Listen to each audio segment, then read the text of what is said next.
بسم اللہ الرحمن الرحیم۔ صرف ایک بار یہ تسبیح پڑھ لو، خدا کی قسم یہ وظیفہ کبھی مت چھوڑنا۔ ابھی 21 بار یہ لفظ پڑھیں اور خدا کا کرشمہ دیکھیں۔ آج اس تسبیح کا راز جان لیں۔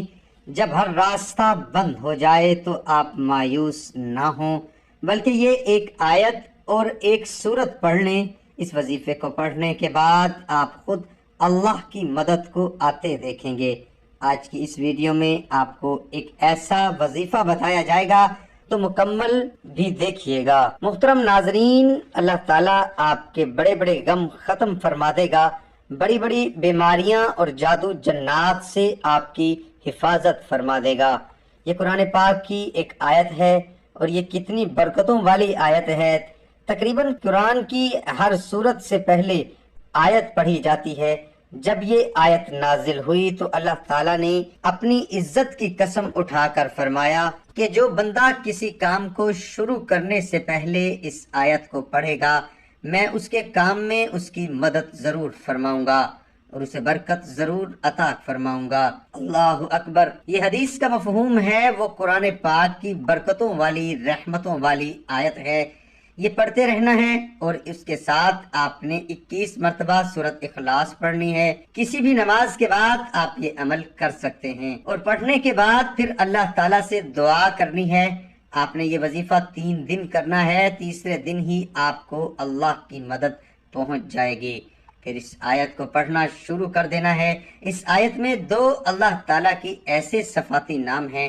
اللہ الصمد، جو بندہ ان کو پڑھتا ہے رحمت کو جوش آتا ہے، پھر اس بندے کی بڑی بڑی دعائیں قبول ہو جاتی ہیں اور اس کے بڑے بڑے غم اللہ تعالیٰ دور فرما دیتا ہے۔ بڑے لوگوں نے اس آیت کا وظیفہ کیا، کسی نے بتایا اس کو پڑھا اللہ نے دشمنوں سے بچایا، کسی نے بتایا اس آیت کو پڑھا اللہ نے بڑی بڑی بیماریاں ختم کر دیں، کسی نے بتایا میں نے رزق کے لیے پڑھا اللہ نے رزق حلال دیا، کسی نے بتایا رشتوں کے لیے پڑھا اللہ تعالیٰ نے شادی کے مسئلے حل کر دیے، اولاد کے لیے کسی نے بتایا اللہ تعالیٰ نے بڑا فضل کیا۔ دنیا کے کسی کام کے لیے بھی یہ وظیفہ شروع کر لیں۔ کسی بھی نماز کے بعد بسم اللہ الرحمن الرحیم پڑھتے رہیں۔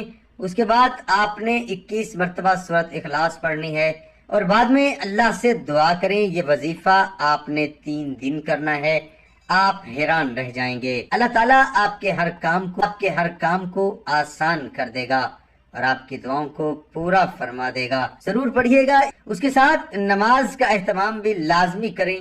رسول اللہ صلی اللہ علیہ وآلہ وسلم نے فرمایا، جماعت کے ساتھ کسی کی نماز بازار میں یا اپنے گھر میں نماز پڑھنے سے درجوں میں کچھ اوپر 20 درجے زیادہ فضیلت رکھتی ہے، کیونکہ جب ایک شخص اچھی طرح وضو کرتا ہے پھر مسجد میں صرف نماز کے ارادے سے آتا ہے، نماز کے سوا اور کوئی چیز اسے لے جانے کا باعث نہیں بنتی تو جو بھی قدم وہ اٹھاتا ہے اس سے 1 درجہ اس کا بلند ہوتا ہے، اس کی وجہ سے 1 گناہ اس کا معاف ہوتا ہے۔ اور جب تک ایک شخص اپنے مصلی پر بیٹھا رہتا ہے جس پر اس نے نماز پڑھی ہے تو فرشتے برابر اس کے لیے رحمت کی دعائیں یوں کرتے رہتے ہیں، اے اللہ اس پر اپنی رحمتیں نازل فرما، اے اللہ اس پر رحم فرما۔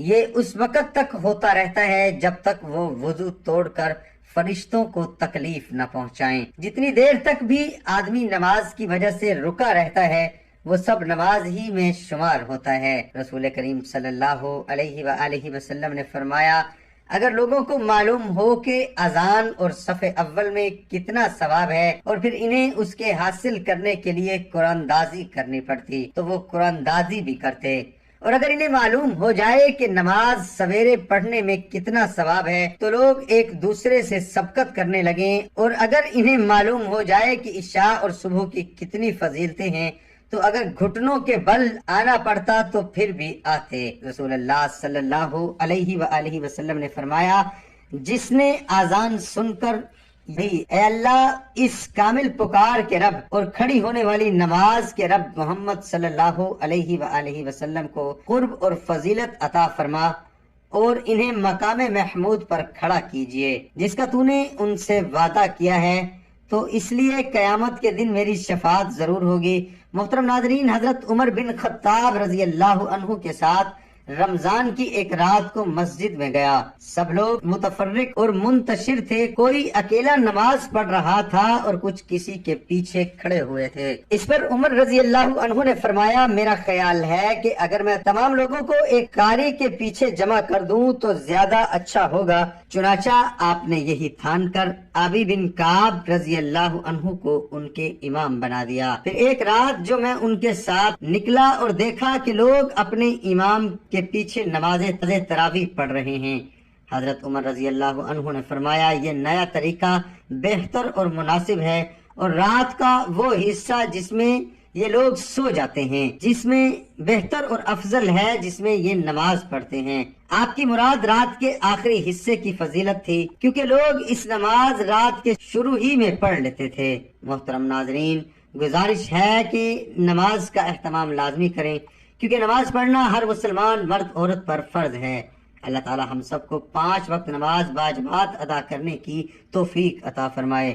دعا ہے کہ اللہ تعالیٰ میرا سنانا اور آپ کا سننا اپنی بارگاہ الہی میں قبول اور منظور فرمائے، آمین ثم آمین۔